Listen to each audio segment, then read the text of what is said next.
বিসর্জনের শোভাযাত্রা না ফ্যাশন শো, সিউড়ির রাস্তায় রবিবার বিকেলে যেন এ প্রশ্নই ঘুরপাক খাচ্ছিল সকলের মনে।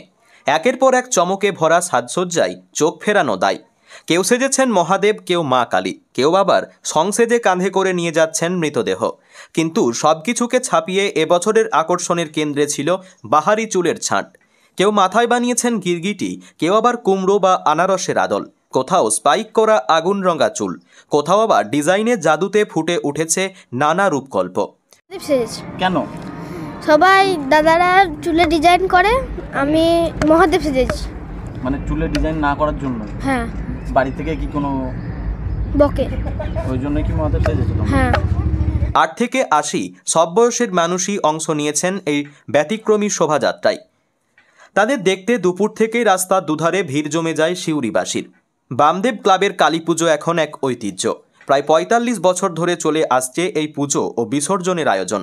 গত কয়েক বছর ধরে অভিনবভাবে প্রতিমা নিরঞ্জন শোভাযাত্রা করে রীতিমতো সাড়া ফেলেছে তারা। এবছরও তার ব্যতিক্রম হয়নি। শুধু সিউড়ি নয়, জেলার নানা প্রান্ত থেকে, এমনকি পার্শ্ববর্তী জেলা থেকেও মানুষ ভিড় করেছেন বামদেবের শোভাযাত্রা দেখতে। সোশ্যাল মিডিয়ার যুগে ফেসবুক ও ইউটিউবের কন্টেন্ট ক্রিয়েটাররাও দলে দলে ছুটে এসেছেন এই বিস্ময়কর ক্যামেরাবন্দি করতে। এদিন ক্লাবের শোভাযাত্রা শহর পরিক্রমা করে তিলপাড়ার কাছে ময়ূরাক্ষী নদীতে প্রতিমা নিরঞ্জন সম্পন্ন হয়।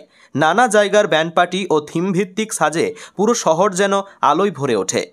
ক্লাবের সদস্য সুশান্ত ঘোষ বলেন, আমাদের মেন আকর্ষণ হেয়ার স্টাইল, এজন্যই মানুষ এত দূর থেকে আসে। আকর্ষণীয় আমাদের থিম আছে, আমাদের যেটা হেয়ার স্টাইল সেটাও আছে, আমাদের বাজনা আছে অনেকগুলোই, আর থিম বাজনা সবই। আমাদের মেন হচ্ছে হেয়ার স্টাইল। হেয়ার স্টাইল এই বছরও আছে ভালো কালেকশন আমাদের। এটা হ্যাঁ, এই হেয়ার স্টাইল দেখার জন্য গোটা সিউড়িবাসী তো অপেক্ষা করে, এমনকি বীরভূমের আশেপাশের সিউড়ি আশেপাশে গ্রামের থেকেও আমাদের লোকজন দাঁড়িয়ে থাকে আমাদের প্রশাসন হেয়ার স্টাইল দেখার জন্য। কারণ বামদেবের প্রশাসনের একটা নাম আছে যেটা গোটা বীরভূম ডিস্ট্রিক্ট ছড়িয়ে আছে, এমনকি বলা যায় গোটা ওয়েস্ট বেঙ্গল ছড়িয়ে আছে। ঠিক আছে, তো এই বিসর্জন দেখার জন্য আমাদের সিউড়িবাসী বীরভূম ডিস্ট্রিক্টের মানে কিছু কিছু গ্রামের লোক বা ম্যাক্সিমাম যারা পারে আসার চেষ্টা করে এই বিসর্জন দেখার জন্য। বাজেটের প্রসঙ্গ উঠতেই হাসতে হাসতে তিনি জানান, আমাদের বাজেট কখনো কমে না, বাড়তেই থাকে। গত বছর যেখানে 4 লাখ টাকা ছিল, এবছর শুধুমাত্র বিসর্জনের বাজেটই প্রায় 5 লাখ টাকা। আমরা হিসেব করি মাকে নিরঞ্জন করার পর।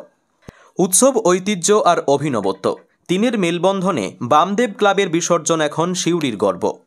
বীরভূম থেকে সুদীপ্ত গড়াই, লোকাল 18 বাংলা।